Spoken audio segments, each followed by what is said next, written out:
Hello everyone, good morning. তো আজকে সকাল সকাল ঘুম থেকে উঠেই যেটা আমি বুঝতে পারলাম সেটা হলো, আচ্ছা তোমরা বলো তো আমাকে, তোমাদের ঘুম থেকে উঠলে কি হাতে ব্যথা, পায়ে ব্যথা, ঘাড়ে ব্যথা, মানে এরকম কি কোনো রকম কোনো অনুভূতি বা কোনো রকম কোনো ফিলিংস হয়? আমার হয়। জানি না, আমার ঘাড়টা খুব ব্যথা করছিল। তো মা বলে যখন ঘুম থেকে উঠেই ঘাড় ব্যথা, হাতে ব্যথা করবে তখন যে বালিশ নিয়ে ঘুমোবি সেই বালিশটা রোদে দিতে। তো যাই হোক, তো আমি এখন বর্তমান দিদির বাড়িতে আছি, তোমরা সবাই জানো। তো এখনও আছি।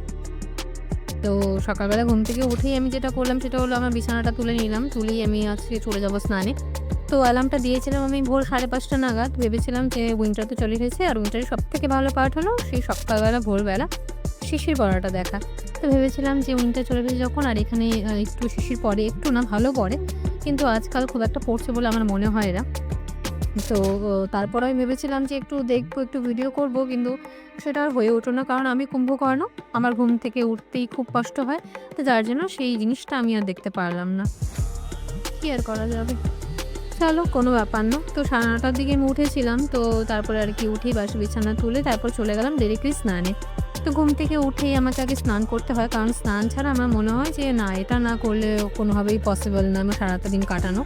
আর সকাল সকাল যত গরমই থাকুক আর যত ঠান্ডাই থাকুক না, কারণ আমি সকাল সকাল ঘুম থেকে উঠে স্নানটা আগে সারবই। তো এটা অভ্যাস হয়ে গেছে অ্যাকচুয়ালি, সেটাই হলো বড় ব্যাপার। তো আজকে আমি আর দিদি আজকে যাবো মার্কেটে। কারণ অনেকদিন ধরে বাড়িতে আছি তো আর ভালো লাগছে না। আর কিছু কাজও ছিল মার্কেটের। তো সেটা পরে করলেও পারতাম। কিন্তু আমি ভেবেছিলাম যে আজকেই যাবো। কারণ বিগত ৩ দিন ধরে আমি দিদিকে বলে যাচ্ছিলাম যে মার্কেট যেতে হবে, যেতে হবে। সামনেই এবার দীপাবলি চলে এসেছে। তো তোমাদের সবাইকে আগাম শুভেচ্ছা। দীপাবলি অনেক, অনেক, অনেক ভালোভাবে কাটুক তোমাদের। যেরকমভাবে দুর্গাপুজোটা কেটেছে। তো যাই হোক, তো যেহেতু দীপাবলি চলে এসেছে তো সেগুলোর জন্য অনেক রকমের অনেক সামান, অনেক জিনিসপত্র আনতে হবে। আর কিছু ড্রেসও আছে যেগুলোকে আমাকে অল্টার করতে হবে। তো তার জন্য ভাবলাম যে আজকেই চলে যাই। কারণ পরে আবার সময় পাবো কি পাবো না। তো তোমরা দেখতে পাচ্ছ আমার স্কিনটা ভীষণ গ্লো করছে। আমি তো ভীষণ মানে আমার ভীষণ মনের মধ্যে লাড্ডু ফুটছিল স্কিনটাকে দেখে আমার। তো যাই হোক, এটা আমার স্কিন, এটা আমার ন্যাচারাল লুক, আমার নরমাল লুক। এখানে কোনো ফিল্টার আমি ইউজ করিনি। তোমরা নিজেরাও দেখে বুঝতে পারবে। তো তোমরা যদি ডেফিনিটলি কোনো রকম কোনো স্কিন কেয়ার যদি মানে জানতে চাও, ডেফিনিটলি আমাকে কমেন্ট করে জানিও। আমি অবশ্যই তোমাদের জানাবো।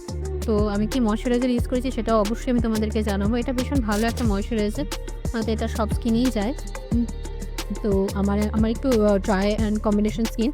তো ডেফিনিটলি আমার স্কিনে যখন যাচ্ছে তখন ডেফিনিটলি সবার স্কিনেই যাবে।